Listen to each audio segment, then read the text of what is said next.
Bismillahirrahmanirrahim. Assalamualaikum warahmatullahi wabarakatuh. Innal hamdalillah nahmaduhu wa nasta'inuhu wa nastaghfiruh wa na'udzu billahi min shururi anfusina wa min sayyiati a'malina. May yahdihillahu fala mudilla lahu wa man yudlil fala hadiya lahu. Asyhadu an la ilaha illallah wahdahu la syarika lahu wa asyhadu anna Muhammadan 'abduhu wa rasuluh sallallahu alaihi wa ala alihi wa sahbihi wa sallama tasliman katsiran. Qala ta'ala fil Qur'anil Karim, ya ayyuhalladzina amanu taqullaha haqqa tuqatih wa la tamutunna illa wa antum muslimun.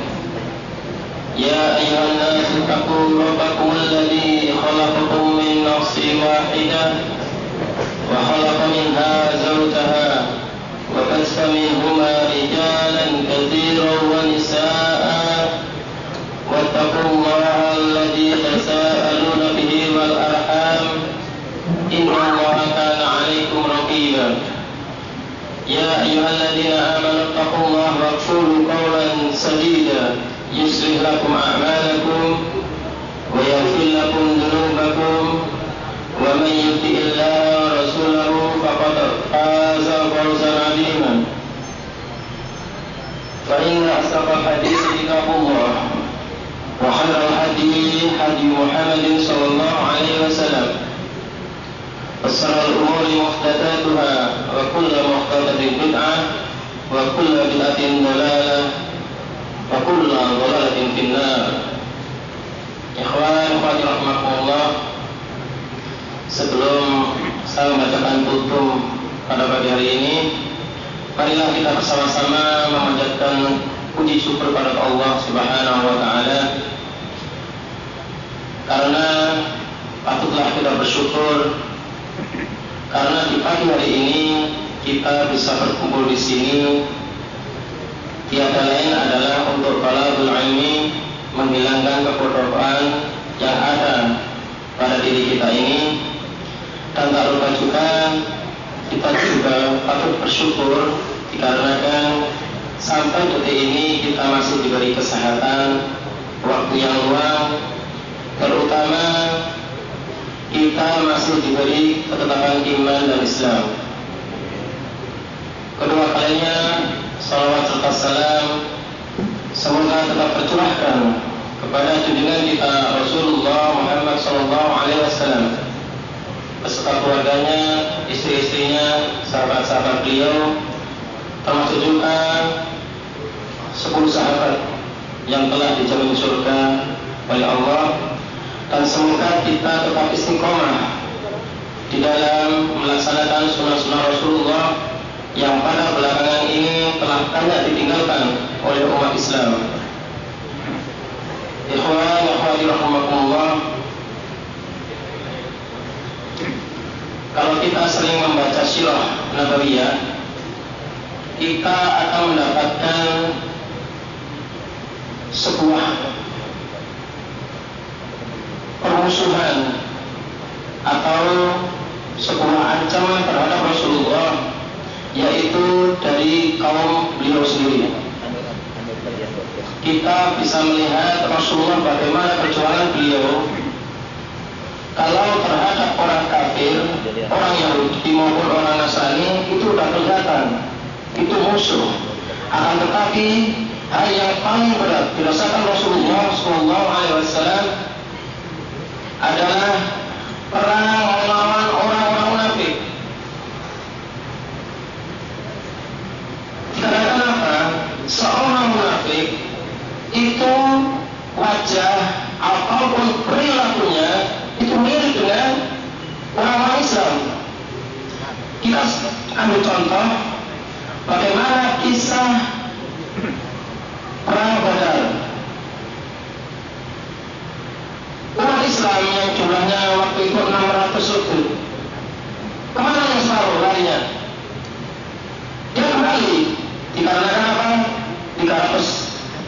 sekian 315 atau 313 itu mundur semua. Dikarenakan apa? Itulah pengaruh dari orang-orang munafik yang dipimpin oleh Abdullah bin Sahlul. Demikian juga kita saat ini, kita akan memperjuangkan sunnah Rasulullah. Kita banyak datangan, rintangan di depan kita. Bahkan seandainya itu rintangan datang dari setan, kita tidak kelihatan. Akan tetapi ini rintangan dari bangsa kita sendiri, bahkan beragama Islam. Seperti contoh kita di Indonesia sekarang. Dalam minggu kemarin atau 2 minggu, banyak kita situs-situs Islam telah ditutup oleh orang Islam sendiri. Orang Islam menutup situs Islam sendiri. Itu kan perlu dipertanyakan, Islamnya di mana? Setelah kita teliti, dalamnya cuma 2, yaitu Syiah Rafidah yang telah menyusup ke beberapa lembaga-lembaga di Indonesia, dan yang kedua orang liberal. 2 inilah yang tergolong umat-umat Islam, akan tetapi jiwanya jiwa seorang munafik. Ya, bahkan sekarang ini banyak yang mempersepsi ataupun menggolongkan orang-orang yang telah melaksanakan sunnah-sunnah Rasulullah itu dianggap radikal. Setelah beliau ini ya, seperti Syiah maupun orang liberal itu menamakan orang yang melaksanakan sunnah itu termasuk namanya Wahabi. Itu Wahabi yang tidak sepakat dengan dia. Akan tetapi setelah beberapa waktu jalan terus, isu itu tidak mempan, sudah tidak berlaku lagi bagi umat Islam. Akhirnya timbul lagi kasus lagi. Kali acara di mana? Sekarang ini orang yang melaksanakan sunnah Rasulullah dianggap anggota ISIS. Padahal ISIS kalau kita rasa itu bagus, karena istri gimana? Istri bukan istri selingkuh, istri solehah, idaman suami, itu maksud saya. Tapi yang sekarang ini bukan itu yang maksud apa? ISIS adalah segerombolan orang-orang, dan seorang ulama mengatakan ISIS adalah pentolan daripada Al-Qaeda. Bahkan sekarang ini di Indonesia orang-orang liberal maupun orang Syiah itu mengeluarkan 3 hal yang disebut yaitu teroris. Yang pertama, ini bagi yang mau pulang ya, hati-hati ya. 1, orang yang memelihara jenggot. Itu sama orang liberal maupun orang Syiah itu dianggap ISIS ataupun teroris. Padahal kita tahu dan kita sering membaca, insya Allah banyak sekali hadis-hadis Rasulullah yang mengatakan bahwa potonglah kumis kamu, biarkan jenggot kamu. Seperti itu perintah Rasulullah. Bukan cuma saja, hadis lain mengatakan silsilah atau bedakanlah antara umat Islam dengan orang Majusi. Itu sudah bedakan. Karena orang Majusi mencukur jenggot, memelihara kumis, sedangkan umat Islam kebalikannya, mencukur kumis, memelihara jenggot. Bahkan ada hadis lagi yang Rasulullah betul-betul mengancam terhadap orang yang suka memotong jenggot, seperti dalam surah yang dipisahkan dalam negeri Isra, datanglah 2 orang menghadap Rasulullah dalam keadaan jenggot dicukur, kumis dipanjangin. Akhirnya Rasulullah gimana? Bertanya, siapa yang nyuruh kamu seperti ini? Kata orang ini, inilah perintah raja kami. Apa kata Rasulullah? Rasulullah muak sama dia, marah sama dia. Kalau agama kita nggak seperti itu. Itu dalam hal itu. Bahkan bagi-bagi yang masih bujang sebetulnya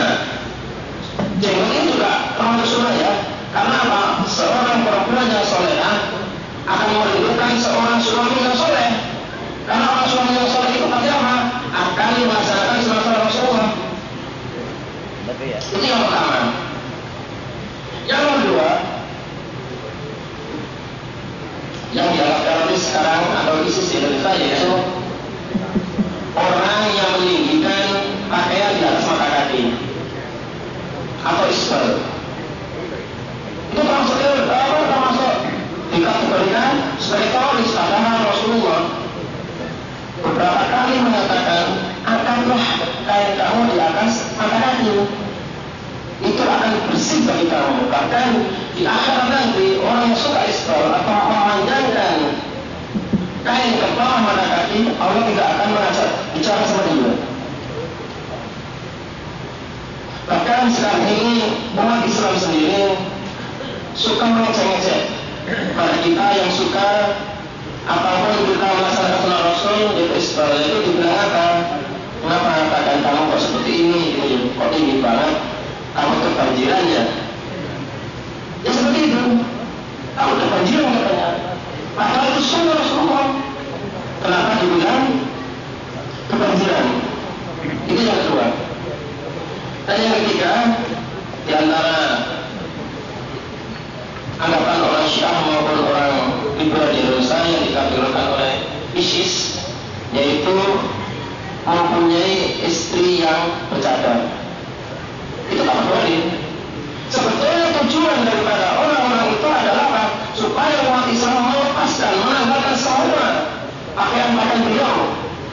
Seperti itu maunya. Tetapi umat Islam tidak seperti itu. Bahkan seorang prof Indonesia, bahkan dia itu termasuk salah satu anak terbaik bangsa Indonesia dalam hal kultur azhar. Itu seorang profesor lulusan Mesir yang mengatakan jilbab itu tidak wajib. Padahal yang di sini yang diperselisihkan ulama yaitu masalah apa? Bukan masalah jilbabnya, tetapi masalah cadarnya. Karena apa? Sebagian ulama termasuk itu Ibnu Abbas ya mengatakan menutup wajah itu nggak apa-apa, itu nggak wajib hukumnya gitu loh. Akan tetapi menutup itu lebih afdal. Dikarenakan apa? Sekarang ini fitnah dari perempuan itu nggak mungkin dari badan yang coba sekarang kita lihat orang perempuan cantik dari mana kira-kira? Dari kaki, yang masuk akal, dari wajah gitu. Makanya sekarang memang dalam hal apa? Dalam hal nikah maupun cadar itu memang ada yang mewajibkan, ada yang menggunakan. Akan tetapi sekarang yang pakai cadar itu lebih utama daripada yang pakai cadar. Itu lebih utama, bukan masalah kita dosa enggak. Lebih utamanya dosa itu orang yang enggak pakai jilbab. Itu yang dosa. Karena apa? Seorang perempuan yang tidak berjilbab, Rasulullah mengatakan gimana? Silahkan digundul rambutnya. Itu ancaman yang paling berat gitu. Makanya ada sebuah cerita seorang gadis lagi di Rusia. Dia itu lagi di bandara turun. Orang ini pakai jilbab. Sama petugas bandara imigrasi ditanya kenapa pakai cadar gitu. Tetapi seorang wanita soleh ini masya Allah enggak jawab, tapi cuma melaksanakan perbuatan.